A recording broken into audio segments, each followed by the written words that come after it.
Well, not only are we in the biggest earnings week that we've seen so far, but also we're noticing the volatility of volatility diverging. Hello, ladies and gentlemen, and welcome back to the Daily Show where we talk about stocks, commodities, and cryptos. Today, we're talking about Microsoft and Google as we've just seen their earnings reports.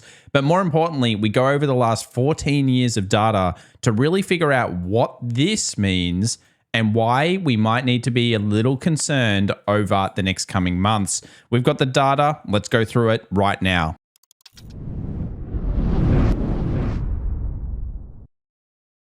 Well, welcome back everyone to the Daily Show. If it's your first time here, welcome to the community. Please consider subscribing and smash that like button if you find value in today's video. I'm sure you will. We have some big news, macro, lead indicators, and of course the hottest charts and the key levels you need to be watching for everything that's going on right now. So my favorite stock in the market, I've always said this, is Microsoft, and it looks like it had a pretty good earnings report. Basically, they met both expectations. Not only did they beat the earnings, but they also said the forecast is looking damn good. And that really doesn't surprise me. And I think that it could be a bit of an anomaly across the board. But what about with Google? Well, the market was down 2% on this stock over the day.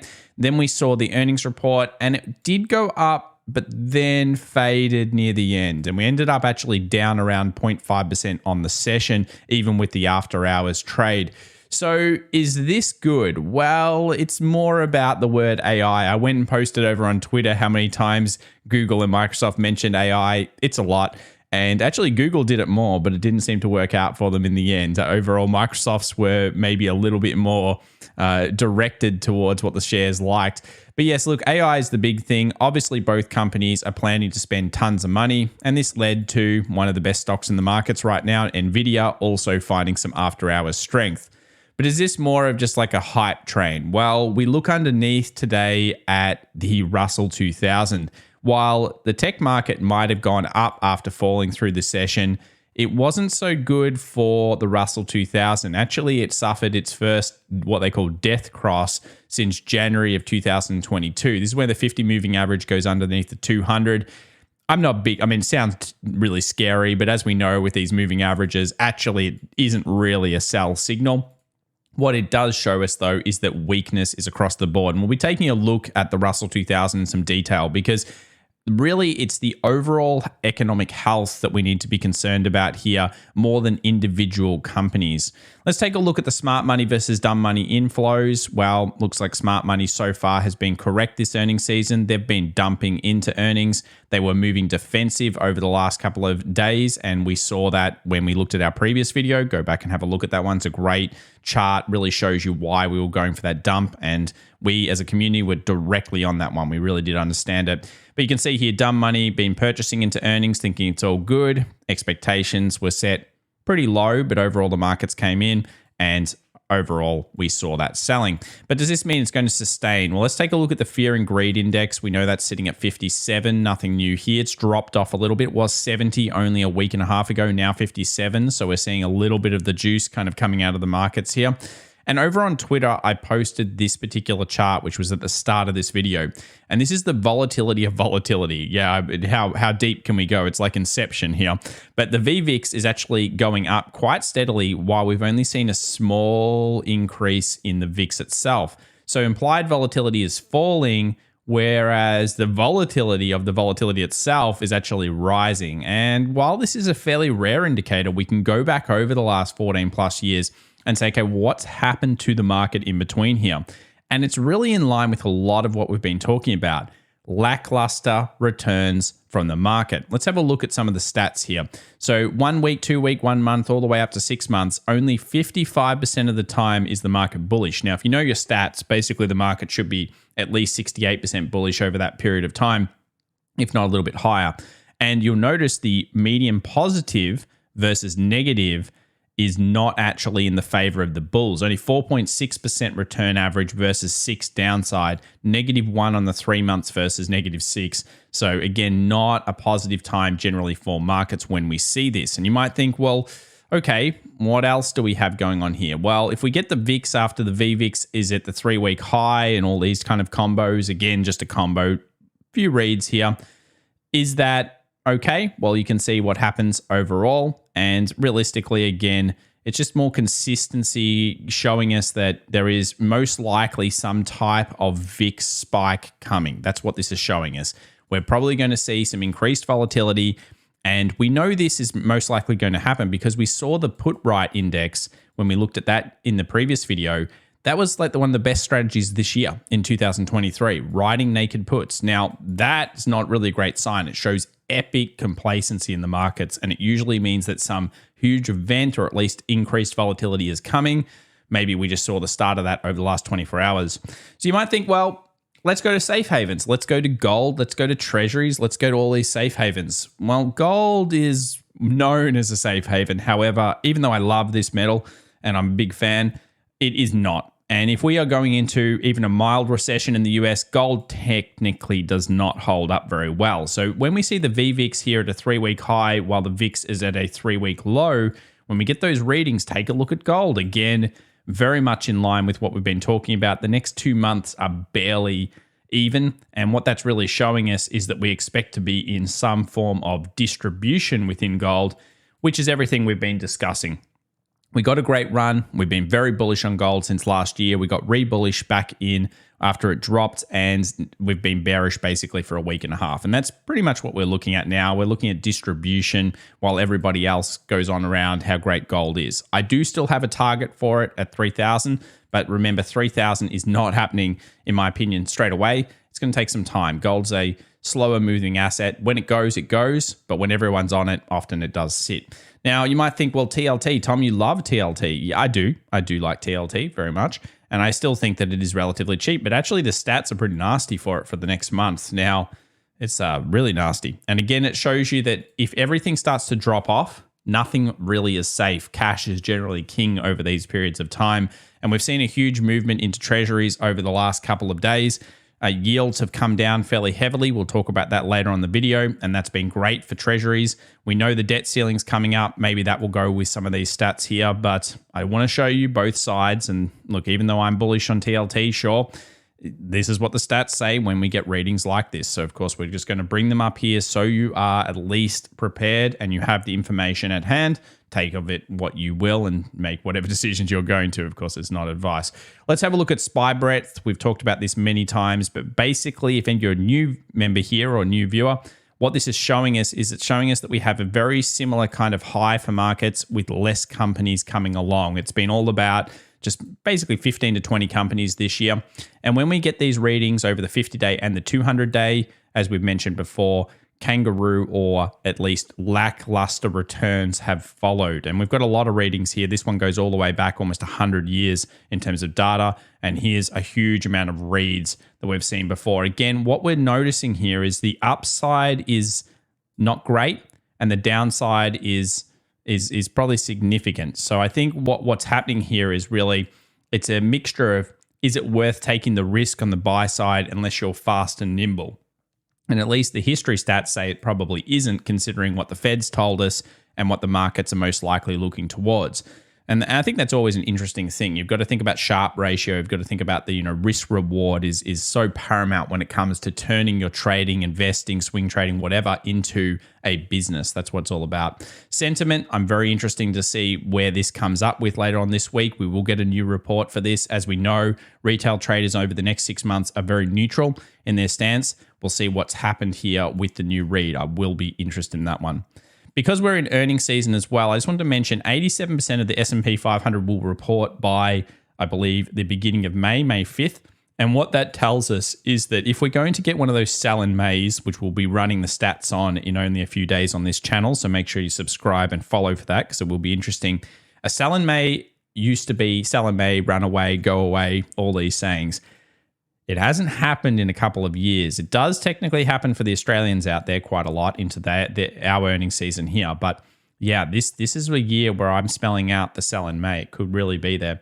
Let's talk about the tapering of the Fed. So, of course, we're going to keep following this. We know that tapering has continued.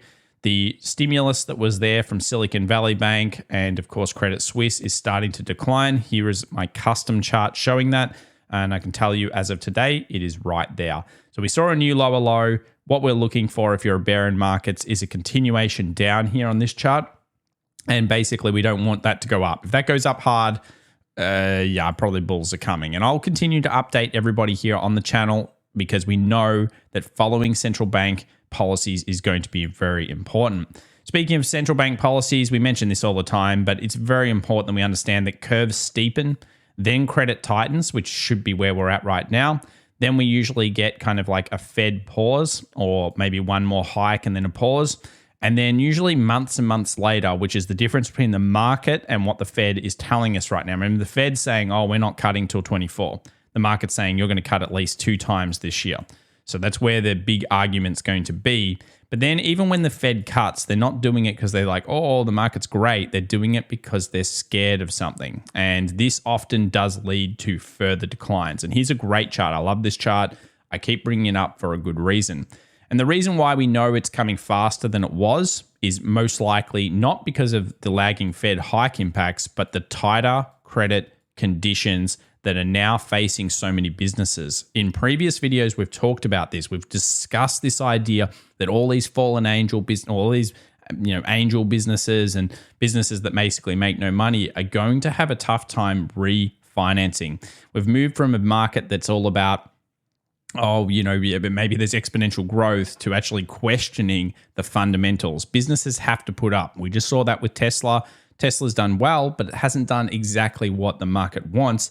So we're seeing PE compression. And remember that thing, the concept of equity risk. This is the thing, premium. We know that should spike up declining stocks if we go into a mild recession, a medium recession, or a big recession. Either or. All of those things should technically spike up. Money market funds, we already know that theoretically bottoms of markets usually are synonymous with these numbers dropping off. We will be watching that. It's one of our probably 7 to 8 reasons that tell us that the markets are potentially moving around. We also know good earnings season could already be baked in, even with Microsoft's exceptional report. My favorite stock, great. Even with Google's technically meet expectations, maybe beat them, we're not necessarily seeing Google hold up. So maybe the next 24 hours will be interesting here. Nvidia, Amazon, those types of stocks, sure, they're running a little bit, but they're starting to slow even in the after hours. And how they hold over the next 24 hours will be important. When we've seen these types of markets, as we know, it's again not great on the return side. You can see over the next 6 months, more negative downside than positive upside, which is rare when you're running these stats.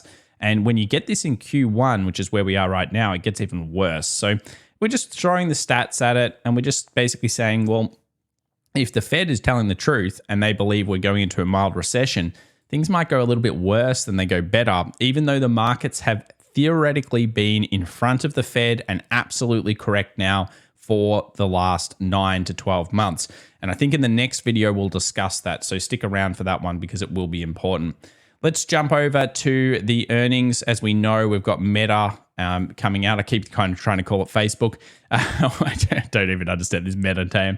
But anyway, we'll call it Meta. Meta after the hours here. We've got that one. That's going to be the biggest implied vol move. So remember, the expectations are big. They got Microsoft wrong because Microsoft's up about 8 or 9% after hours. But yes, the options market is expecting Meta to be the biggest move, Amazon to be huge, and Intel to be a big one as well. So if you're somebody looking for volatility, well, of course, that's where the volatility lies. Here's a bit of a chart showing you, again, where all the big volatility is. But let's get into the actual charts themselves, and let's look at the VIX here. So you can see that the VIX hit the bottom level that we waited for. For people that were really patient at that zone, they'd probably be pretty happy if they did buy the VIX because it's up 18.75. But if we saw that VVIX and we look at that one, then we can see here the volatility is already spiking a little bit higher than the VIX itself. And that divergence is what we're looking for. So if we keep getting that, it could spell, again, more volatility coming. Certainly, if we break a couple of key levels we'll look at later on the main indices, especially S&P 500, that's going to bring in bears being in control of the markets again, which they haven't been now all of the last probably 5 months. So they haven't really been in control of the markets, and things will switch big time. Let's have a look here at the Russell 3000. We still know that we had a huge amount of difference here in breadth from the companies, and Russell 3000 obviously suffering down to a key critical support there over the last 24 hours. So everything hit kind of really nice temporary bear short levels. and we'll look at those soon. Treasuries did really well after we reported on what we believed was a nice bullish move. We talked about yields probably dropping off, and yields certainly did drop off. That's great for treasuries. They moved up.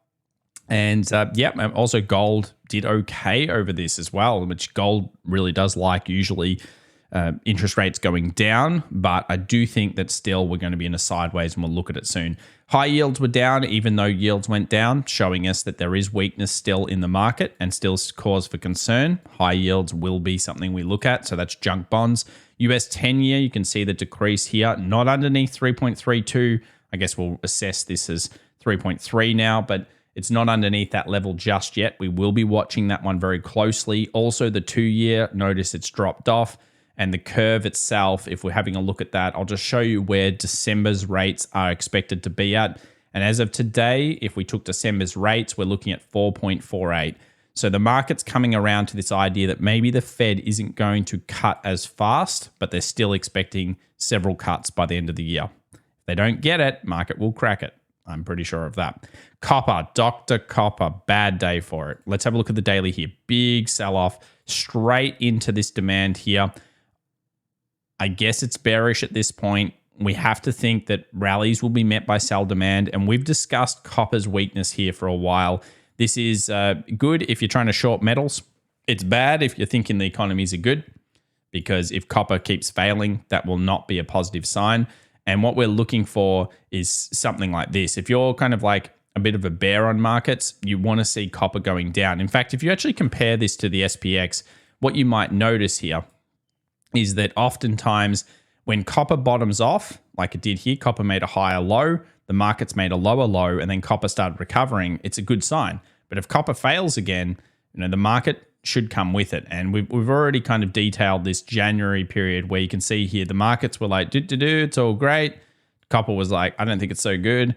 And then markets freaked out. Then they recovered, and you can see what copper did. Massive recovery. So we are watching copper. It's at a little bit of a demand zone at the moment. If it breaks below, the next level we expect it to go to is 3.7. We're not trading copper. We're just looking at it from a indication. Remember, it shows us a lot of strength or weakness in the world economy, and we certainly will be looking at it. Now, dollar index came off that 61.8 fib very strongly and ended up getting a nice engulf candle here. So we can see that it found that strength.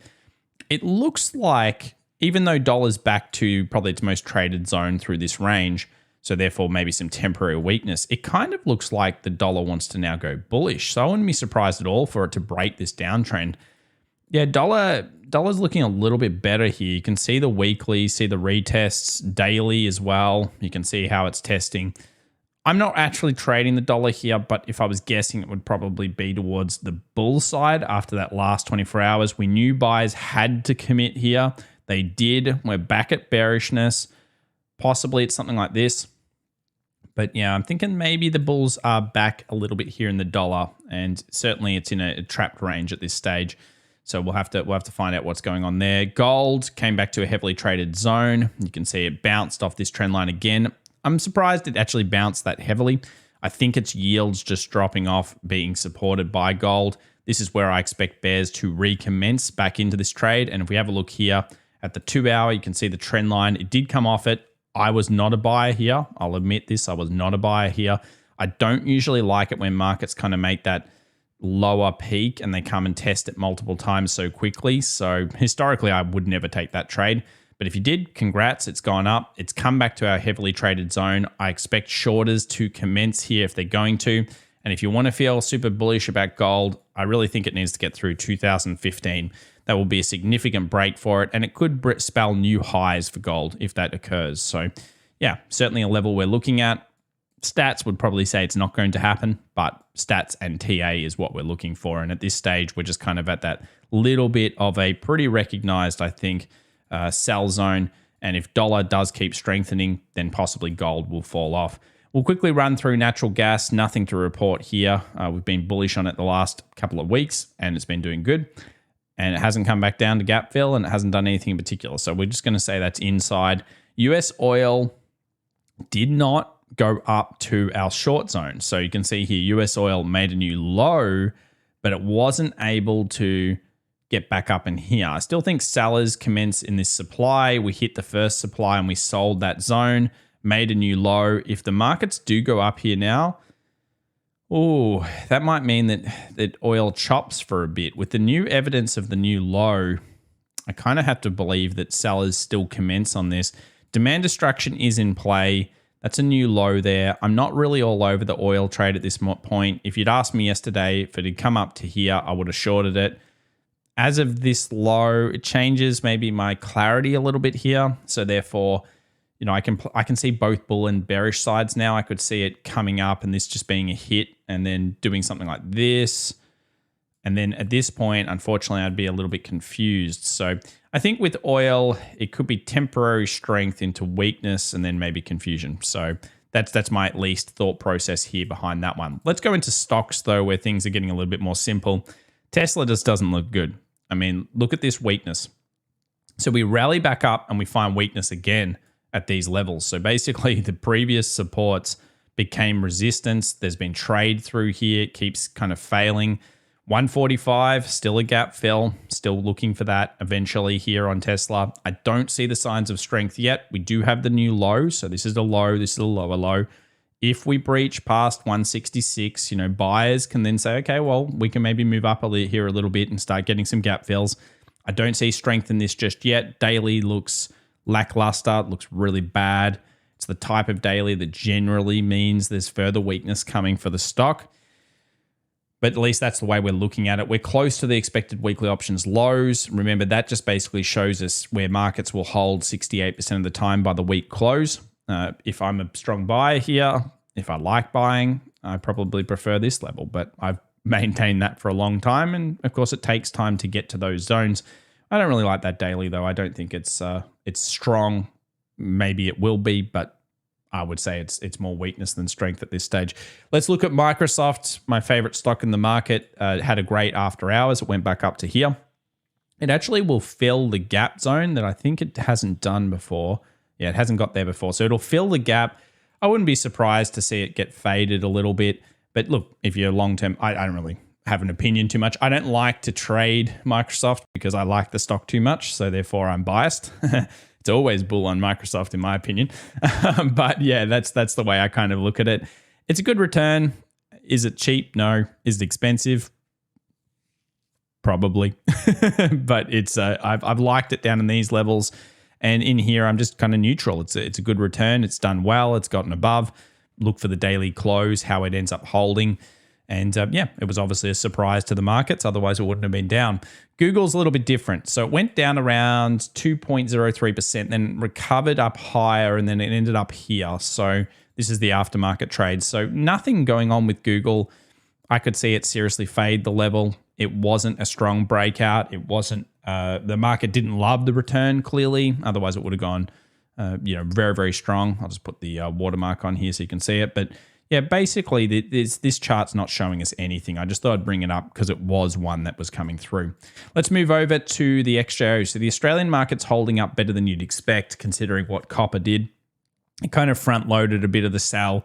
If you look at Rio, BHP, iron ore stocks for any of the Australian viewers out there, you would notice that they all kind of hit into supports. If we actually load one, so let's just have a look here, 2-hour chart, you can see the market's still unable to close below. Very strange there on the 2-hour, not able to close below. I'd like to see the bears get a down day here and sell that. We have made a new low, so I still think sellers are more in control of this level at this stage on the ASX. This is where I think the bears sit. That's a weird 2-hour. I only just saw that at this time of the recording, but certainly not the one I'd want to generally see. You can see here Rio, this is an iron ore stock. Since copper started flailing, look at that, just big sell-off. It's underneath the level now. And I kind of expect Rio to continue to fall, rallies to be met by sell demand. And yeah, that's the way it is. But it'll come down to copper a lot for that. So XJO is still at the resistance. Let's go to the American markets now. And we have Russell 2000 to start with. Right smack bang into a critical demand. Let's use the futures market. This is where we think the bulls should commence if they're going to. So basically, it's a very heavily traded zone through here. It's demand. It's a market that's gone back down. Somewhere in here is a very good level. In fact, I'm going to load that was from last night's analysis. Let's have a look here. Let's grab that through. There we go. So you can see here that the really nice level. If the Russell, it's got the death cross. Everyone, goes on about death crosses. The stats actually are pretty bad for that. That's the 5,200. Usually you wouldn't short a death cross. That's pointless. It's not actually statistically very short. Usually it actually hovers for a bit. But that's a big sell-off here on this market. If we think about it as a raw percentage from the top to the bottom, that's 4% down now to the most traded level. Inside here, the reactions will be interesting for day trades. I'm pretty sure day traders will be sniffing around this level and seeing how the market starts to structure up. If buyers, again, are going to commit, they're going to commit here or somewhere in this range here. But if we see the Russell 2000 continuing to go down and it can't hold this 1700 daily close, I just think that bodes really badly for the rest of the market. The big ones will come after. Of course, people hunker down in the big stocks. They like the defensives. And then they tend to, realistically see the writing on the wall because the US 2000 shows that way. So if we go to the weekly here, you can see what's at stake. No weekly has closed below 1727. No daily has closed below 1700. So it's a time for the Russell 2000 to find the bulls if they are there on these charts. Let's move over to the Qs. You can see the Qs made a new low. So no gap fill, first gap done. Okay, cool. But it wasn't the Qs that really showed us everything. And this is why we use the S&P 500 as the better market. You could also use RSP as well, which is the equal weight S&P 500, which you can see here. Again, where is it going back down to? Critical support. So see how this is a much cleaner chart to look at? Great one if you've never used it before. Equal weight gets rid of a bit of that tech noise, and we can really see it for what it is. Here is the futures market. So again, we filled the first gap. The futures actually almost filled the second gap. And then we had the big earnings of Microsoft and Google doing okay. Markets recovered, and they've come back into this range. Because we made a new low, if you were just looking at these charts, you'd say, well, there's probably some shorters here willing to go. But let's look at the SPY. SPY back down to lows, under expected weekly options range, 406, straight into that support. If we move over here to the SPX, you can see straight into the support. Again, critical zones being found here on the real markets. Look at the weekly, look at this trend line on the way down. Weren't able to breach it. If this weekly holds bearish, is that a decision made? Long leg doji, high, low, open, close, rallies being met by sell demand. Well, not just yet. And the reason is we didn't get a new low. Look at this, 40.68. We've done the gap here. So congrats, that one's done. We still have 3 gaps behind, which is still very unusual. And at this point, the demand has held, plus the daily ended up rallying back up, showing us all these wicks. If you're a buyer, I wouldn't discount why you may have bought these zones. I mean, it's absolutely exactly where you expect buyers to recommence. That being said, you've got problems now. The markets could rally 41.20. Find sellers. Why could they find sellers there? Well, if we take the high to the low, you might notice that around that level, you're going to have confluence of 61.8. You're going to have previous support becoming resistance. You're going to have a little bit of structure in here, which is supply. You're going to have the downward trend line, which got breached, which I've left here as potential resistance. So there's probably sellers that sit around this level. If markets go underneath 40.60, let's call it 7.66, then theoretically, we've actually done a switch. So that's where we've got a high, a low, a higher high, and then we get a lower low. That's where we get a change of trend, and rallies should be met by sell demand. So bears still not in control, even after what looked like a pretty bad sell-off day, which certainly was there on the defensives. We still do not have the overall sell. So we'll be looking at that very, very soon. And of course, we'll be watching this area. But if you're a buyer, you probably don't hate the way the market came down. Because you're like, oh, yeah, this is a good zone. I like that. Sure, if earnings hold up, that'd be good. If you're kind of like a longer term buyer, you want to see something like that occur where it takes the low quickly and instantly slingshots it. If that happens, you're probably going to get a new high. But we don't have that yet. So I'm going to say bears are still sniffing around this area. We know where they could be over the last 24 hours or the next 24 hours up in these levels. And earnings season is still absolutely in focus. What about Bitcoin traders though? Well, maybe you can get a little bit more excited. If Bitcoin does lead, this is a switch to the upside. So we made that kind of switch to the upside. I'd say pullbacks now are met by at least initial demand. And we broke through this white line here, the most traded level. I wouldn't be surprised at all for some reprieve here on Bitcoin, kind of like this kind of thing. That's at least the way that I'd be looking at it from a technical chart. So at this stage, Bitcoin looks a little bit better. Look at the daily close again, came down, swung this area, found it to be a buy level, long leg doji, maybe decision made, maybe a bit more of a rally. So it doesn't mean the bears are gone. It just means that at this stage, at least on these charts, from the small time frame perspective, the trend is theoretically up. Let's move over to the news ahead. We have Thursday advanced GDP and unemployment claims, 8:30 a.m. New York time. And then we get the core PCE price index coming through on Friday. So still a little bit of news, but it's really about those earnings that we saw before. Meta. And of course, the Amazons. That's going to be a big one. Intel, Amazon, etc. If you haven't already subscribed, consider doing so. We hope you found a lot of value in today's video. I certainly do. And I also want to encourage a few of you to come over to our other social platforms, Twitter, 3 free trading cheat sheets. It's easy to get. Why not give it a shot? Links in the description down below up the top and the pinned comment. We'll see you in the next one. Thanks so much for watching. I hope you have a great day. Bye for now.